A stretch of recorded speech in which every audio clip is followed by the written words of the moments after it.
Have you noticed how many people are dying recently?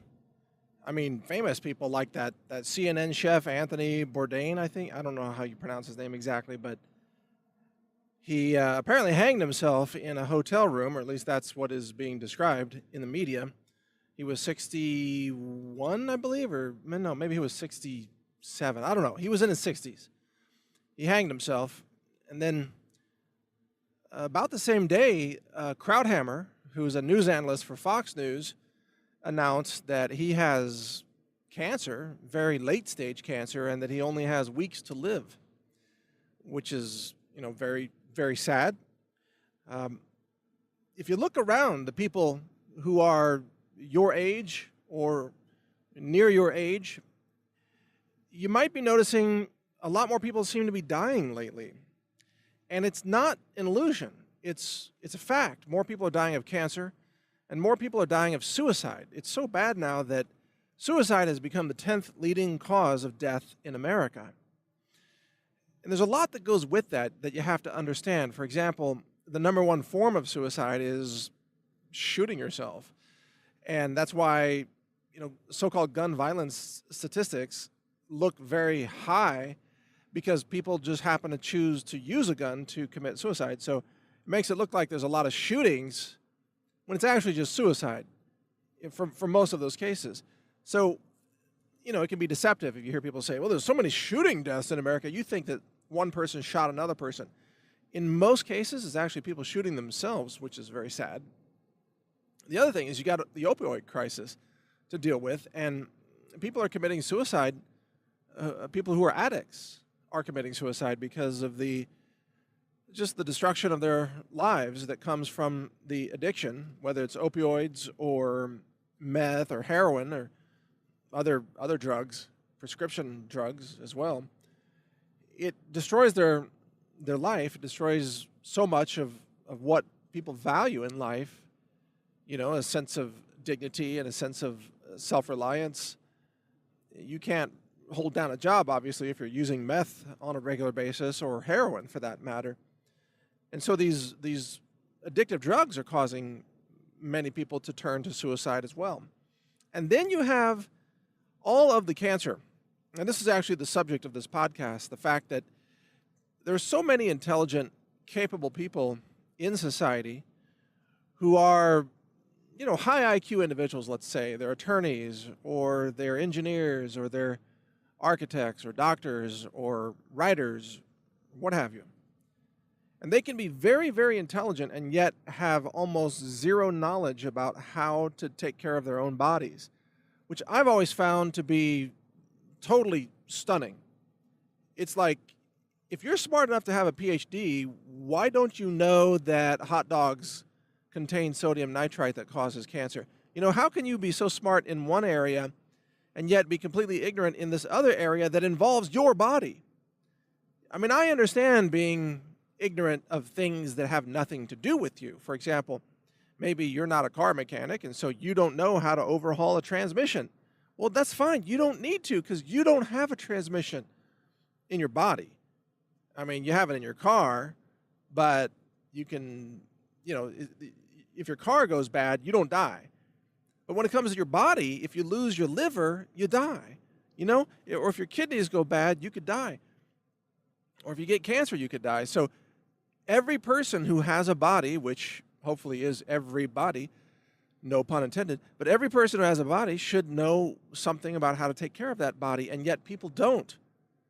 And you see them just funneled through the grocery store buying all the toxic, cancer-causing crap and heart disease promoting, diabetes promoting garbage. And some of these people are PhDs and scientists and expert thinkers, even doctors and so on. And they haven't figured out how to take care of themselves. So it's very sad to me to see this when the answers to health are so simple. And they are basically the answers that I've been teaching for over 15 years at this point, which is to stop poisoning your body, stop eating pesticides and herbicides, stop taking in all these toxic heavy metals, and get rid of the toxins in the personal care products. People poison themselves 500 different ways before they even leave the house each day, for the most part. with shampoo and deodorant. There can be 20 different toxic poisons in a deodorant stick, and you put it on your skin under your arm where it's sure to be absorbed. And then people wonder why they get cancer. And that's the thing. And then they don't eat the anti-cancer foods. I mean, we have a website, cancer.news. Half of the front page is dedicated to things that cause cancer. The other half is dedicated to things that stop cancer or reverse cancer. You should check it out. Cancer.news is very useful. Well, why don't all these smart scientist people and doctors and so on, why don't they just go to cancer.news and learn about the things that prevent cancer and start doing those things?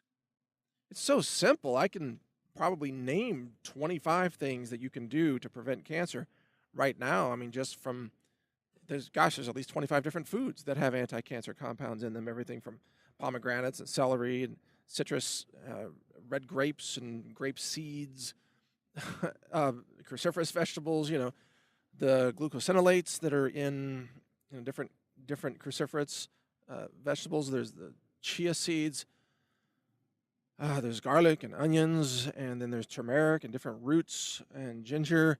I mean, just goes on and on. This doesn't even count vitamin D and sunlight, stress reduction, time in nature, humor. I mean, mind, body medicine, all these things. There's so many things that you can do to prevent cancer, and yet we have some of the world's most intelligent people dying of cancer because they never learned how to take care of themselves. That's just this mass human tragedy. And it's avoidable. And yet, you look at people who have the answers, like my website, Natural News, or cancer.news, like I mentioned, or food.news. We have the answers. And so how does society treat those of us who have answers to save lives? We're censored. We're suppressed. Because we teach people not to need medication, right? We teach people how to prevent cancer. So we take away money from the cancer industry. We take away money from the pharmaceutical industry. We teach self-reliance. We teach intelligent, rational, informed, healthy living and disease prevention. And that's why we're censored. And which brings me to the point of Google being so incredibly evil. YouTube, completely banned my channel. Google has banned our information before and penalizes us. Facebook, Twitter banned us the other day for 1 day and then turned us back on. Why are we being banned? Again, because we are helping people avoid becoming diseased and avoid hospitals and doctors and surgeons and pharmaceuticals and cancer drugs and so on. So the society in which we all live today is a society that punishes those who help humanity. And then it celebrates those who are destroying life. Think about what's celebrated in our society right now. Planned Parenthood abortion centers, celebrated. Big pharmaceutical, cancer oncology treatment centers that murder people with the toxic side effects, celebrated. Any movies and TV that promotes violence and sex and prostitution and just on-screen depictions of drug abuse and sex addiction and all these things. Even that series Billions on Showtime with Paul Giamatti. It's just got these gratuitous like S&M sex torture dominance scenes. I don't know what they are. They're sick scenes. They got to have them in there. Because everything that is celebrated in society today is about destroying life. Even teaching people that if you have children, it's bad for the planet. Teaching people that euthanasia should be the preferred way to take people out of the world. Teaching people that depopulation is a solution. This is the death message, and it's no coincidence that mass death has followed already. It's already accelerating, and they're going to install the 5G wireless systems to make sure they fry all your brains with cancer. Everybody, all of you who live in a city, you're going to be exposed to massive energies of high energy, short frequency, wavelength, electromagnetic pollution. It's going to penetrate your skull. It's going to give you brain tumors. It's called 5G. And they're going to install these 5G antennae all over the country.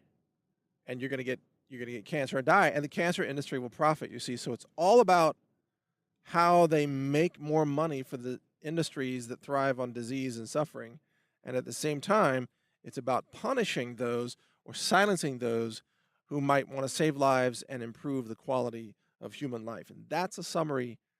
That's the overview of what's actually happening. And it's why, if you're a fan of my work and Nashville News, you and I are people who defend life, and we support healthy living, and we are surrounded by a culture of death. We are literally surrounded by a culture of almost demonic, satanic destruction of life, a culture that's steeped in deception and steeped in human suffering for profit, greed, all those negative things. So our job is to navigate and survive that culture of death that's all around us, which I've called a suicide cult, that humanity is a suicide cult. But it doesn't mean that you have to go down with the ship. So you can still choose to be healthy, even though you're living in a suicide cult. You're surrounded by a suicide cult, which we all are, sadly. And I guess the upshot of all this is that choices matter. And when you see people your age dying around you while you're healthier because you're doing superfoods and you're doing disease prevention and you're eating anti-cancer foods and so on, just recognize that food has consequences and lifestyle habits have consequences. So you will live longer, you will have better brain function, you will have better immune function because of the positive choices that you make. You can try to help reach out to others, but you'll find that most people who are self-destructive, most people are suicidal, most people do not want to be helped with their health choices. They don't want to be told what to do. They'd rather just kill themselves slowly with their pesticides and their GMOs and whatever their drinking habit, whatever they're doing. So do your best to navigate that system and don't be consumed by it. Rise above it and help others rise above it if you can. Thanks for listening. Mike Adams here, the Health Ranger, naturalnews.com. Learn more at healthrangerreport.com. Thank you for watching. If you want to support our mission, visit us at healthrangerstore.com for the world's largest selection of lab-verified superfood and nutritional products for healthy living. It's at healthrangerstore.com.